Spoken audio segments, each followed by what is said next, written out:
Hi guys, welcome back to It's Time. Today I'm at Swansea Water Festival at the Swansea Marina, and today they actually have a really old steam tugboat, but we can actually go have a look at really close up, because usually it's all locked up, so I thought we could go down today and have a look, because there's also loads of other stuff on. We'll go check out in a minute. Wondered, could you tell us a little bit about the boat and where it originally worked? Of course I can. So Canning here was originally built in 1956. She worked out of Liverpool docks to start with, so she'd have been moving container ships, cargo ships, all that kind of stuff. Then in, I think it was about 66, she moved down here and worked out of Swansea, and she was the last working steam tug in the Bristol Channel, which is pretty cool. Oh, thank you very much. That's alright. And I even got you guys a sneak preview of what the inside looks like thanks to one of the volunteers. Yeah, so straight through here we have the very top of our boiler.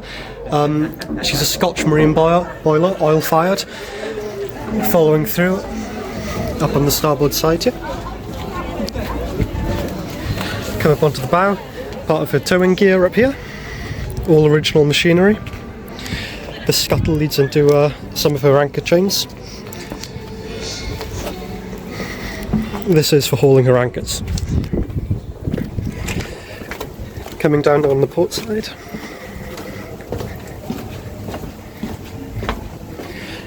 Come into the other side, top of the engine room.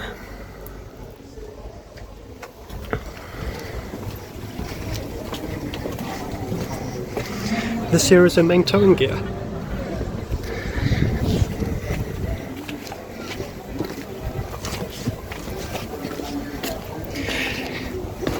Underneath here are her steering chains, which allow the movement of the vessel. Forgive that rubbish.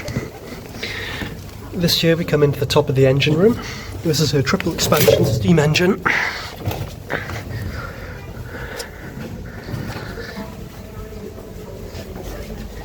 And down below, it's a beautiful example of a triple expansion steam engine.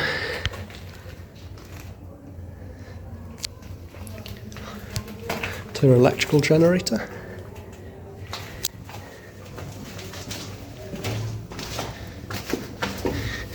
Then coming through, come into her boiler. It's an oil-fired Scotch marine boiler, built in 1954. Either side of which are very large fuel tanks, for a total tonnage of 70 tons of fuel oil.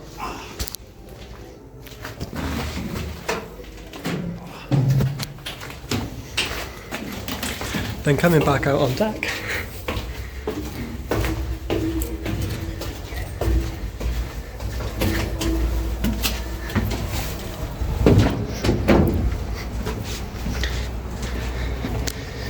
we have crew accommodation and quarters. Here's the ship's galley. Down here are some of the crew cabins. We won't go down there as it needs a lot of work. And then coming up this ladderway here, we come up onto the funnel deck. Here's where the bridge is accessed. And her flying bridge would be up there. Her mast and her boat. That is the steam tug Canning. And if you'd like to support the restoration or help with the restoration of this absolutely beautiful tugboat, you can volunteer or donate, and just up there is their website, so you can go check out obviously what they've been doing, and hopefully in a few years this boat should be open to the public so you can go inside and have a look. I think they're about to start in a minute with their demonstration, and I believe they're going to someone's going to go into the water and they're going to rescue them on a life raft, I think. I actually expected to get that wrong, but somehow I actually got it right for once, so well now I'll roll the tape. That's the general idea. Like Blue Peter, we don't have what we made earlier, so you're seeing this for the first time just like us. There it goes. So this is the white box you'll find in many of the vessels here in the marina that will then deploy an emergency life raft. Of course, it can be operated either with pulled or generally when it hits the water, if it's on maybe a fishing vessel out to sea. It then self-inflates. You might have seen these on some films. bright colours designed, of course, to be seen by aircraft above and emergency services and search and rescue helicopter out of St. Athan.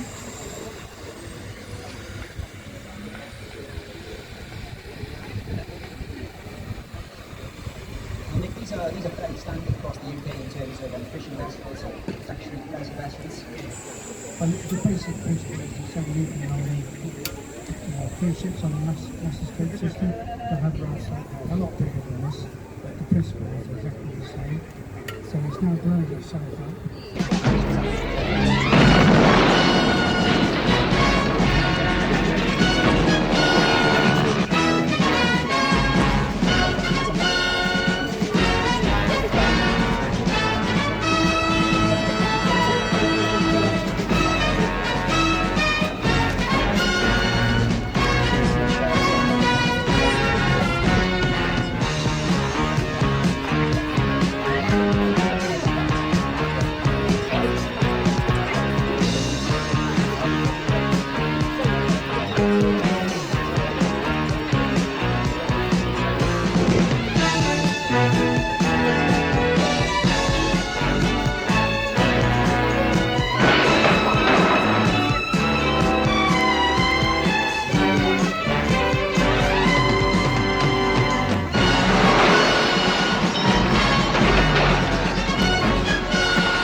I believe that's pretty much everything I can really do around here, because they've got a little thing for little ones where they can like dress up as sea life. Obviously I'm a bit old for that, sadly.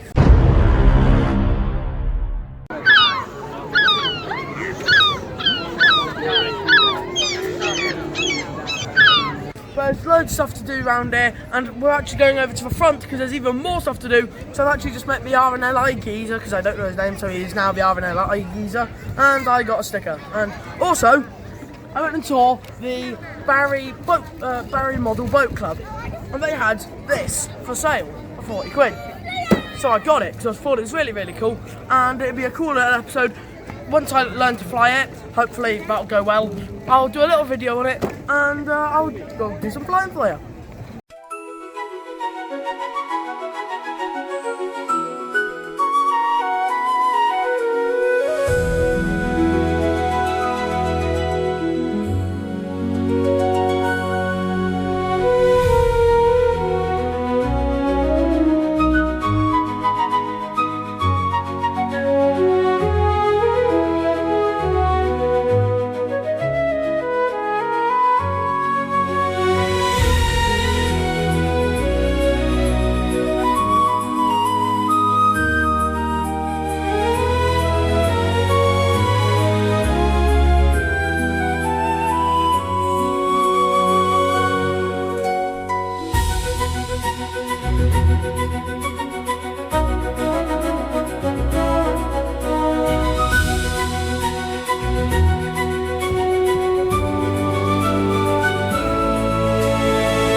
I've just came out the front because I just actually went inside the LC2, the leisure centre, and had some dinner. I had pizza, very, very nice.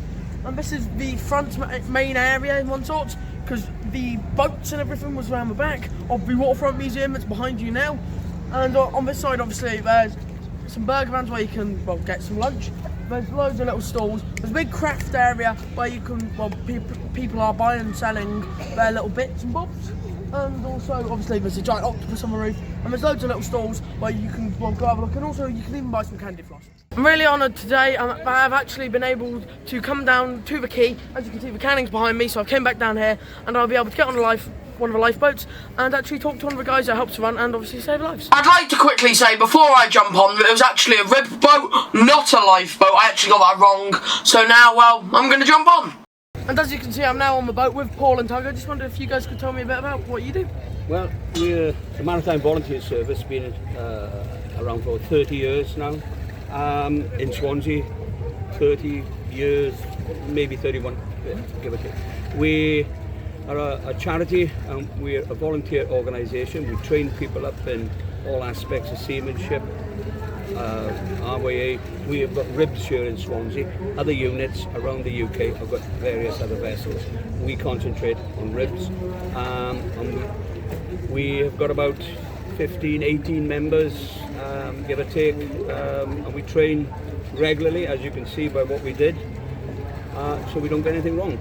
Paul's just gone off to go get himself a drink, and I just wondered, could you tell us a little about the actual boat? The boat itself, Hugger Dawn, the maker of her is Highfield. She's an aluminium hulled 6.6 metres rib with a power unit of Honda, 135 horsepower, 4-stroke. So top speed on this boat you can get anything from 32 to 35 knots. Wow. So yeah, and it's a good handling boat as well, being made of aluminium compared to fiberglass. Like say fiberglass has got a little bit of flex in it compared to the rigidness of aluminium. So it must be pretty nice to drive then. Yeah, it is. It is. Like say, each boat has got its own handling characteristics. Not all, like say, life would be easy if all boats were the same. Yeah. But no, you do get to, like say, handle and understand how the boat does operate. Yeah. So yeah. So I just wonder if you could tell us a little bit about the controls. Yep. Steering wheel or the helm. This is what steers the direction of the boat, whether you're going forward or whether you're going backwards. So it does take a bit of experience to handle it and all that. Got a ancillary control here for nav lights, bilge pump, the horn as well if you want to press it. So there you go. Here is the most important thing when using ribs or power boats is the kill code. Right? There have been a lot of incidents in the UK where people are going out on boats not wearing a kill code. Basically, they've got a bit too, I would say, show off on the boat. Yeah. It's knocked them off balance. They've fallen out of the boat. And the boat keeps going. The boat keeps going. They haven't kept hold of this. Yeah. So if you just want to turn that key, right? Now turn it over to the right. There you are. Right. So we now got the engine running. Yeah. So what I'm going to do, baby, is I'm going to pass you the kill code. Okay. And what I'd like you to do is pull the kill code outwards to your left. Okay. It doesn't automatically stop. And it automatically stops. Wow. So by wearing one of these, it does, like say, it's good practice. Yeah. So we got a fuel detector because we got an inboard fuel tank aboard, which is indicated there. That will alarm should we have a fuel leak or excessive fuel vapor coming inside this console here. This is your going ahead and going backwards control. It's, how do you say, throttle, like say throttle stick or throttle gear stick. Is that once you engage your head, there's a combination of putting the outboard engine into gear and then by going up you're giving the boat so much power you want to give, and same backwards, how much you want to go backwards. So yeah, this is our, if I move these out of the way, our Garmin display screen. This is a chart plotter, which is basically our sat nav for out in the bay. It's a combined unit which has got the charts on the left and it's got an echo sounder which gives us a display then what is on. Is that one underneath. Scott? Oh no, I'm thinking of radar. Radar will tell you. I was thinking of the big circular one. If we were in Europe, we'd have a circular screen, and as the radar could be going round, as if, like say, if we had one fitted on here, it would just knock this off here. So as you can see there, we've got 3.2 meters of water underneath us. Oh wow! there with flat bottom. There's nothing underneath, and there's our position, which I can zoom in. It tells you all the key and everything. Yeah, where we are on the pontoon there. Right, so that, like I say, this is our information centre. That's our engine, how do you say, our engine station. It will tell us how much fuel we got, the oil temperature, what do you call it, engine temperature, that way. And should any problem come up, well, it's like a modern day car. When you get an issue with the car now, you get a management light. Tells you go to garage, spend money. So yeah, so that is that. This is our DSC radio, or VHF radio. We put that on. You see there's a number on the bottom there, which coincides with that there. Right, this is what do you call it? Our if you call it radio mark, and this is our call sign. Basically, if you do a DSC, which is that little red button there, you're putting out your distress message. This station number, which is unique to this vessel, will, how do you say, be transmitting to the Coast Guard. That we either got a pan or a mayday systems. Right, so that's this boat's unique number. Each boat that's got a DSC radio has its own MMSI number, and it's unique. Is it a bit like a CB name then, kind of? Well, CB. Well, the CB name, like say, would be Haggadon. Oh yeah. So we would, if we were going to transmit to the Coast Guard on Channel 16, is that we'd, you know, call Milford Haven Coast Guard, Milford Haven Coast Guard. This is Haggadon. So you call that when they acknowledge Haggadon and what we're transmitting. The radio station that's transmitting, that's the number that comes up on their computer screen there. So they'll know then, and basically from that they, how to say, triangulate and position where exactly you are. Where you are, instead of you going through the chart there, going through the different menus where you're going to have to read off. My position is north 51 degrees 36 minutes 961 seconds, and 003 degrees west 56 minutes 0.322 seconds there, and they will then tap them into the computer, and basically the chart like there will go, that's where they are, by just doing Latin long. That's what they call Latin long. So yeah, that's more or less the controls there. We've got an isolation switch here. Once we've stopped using the boat, you know, just to say, stop the batteries running out, we knock it out to the off position. So the boat then washed down, make sure everything's okay, and like everything else, you feed them water to fill it up with fuel, and it's ready for the next event. Like. Awesome. Yeah. Thank you very much. Thank you, really. Lovely to meet you. And I'd love to give a big shout out to these guys just for being the absolute awesomest they are and putting their lives on the line every day, and also teaching people what to do on the water so they're safe. So as always, I'm Bailey from It's Time. And we're the Maritime Volunteer Service.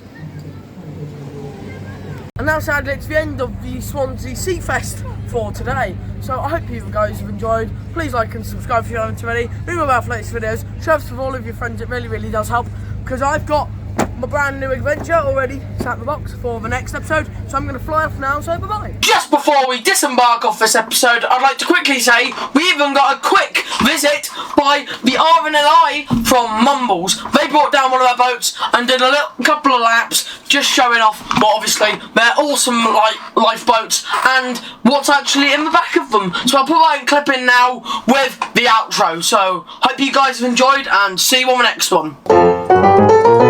It's time to stare at manholes, it's time to make a fleece, it's time to do a somersault, or maybe visit Greece, climb a tree, sew a dress, and just generally make a mess. Get distracted by the first thing that oh look, a bee. It's time to do some stuff, look at things, gallivant. It's time to do whatever the heck I want.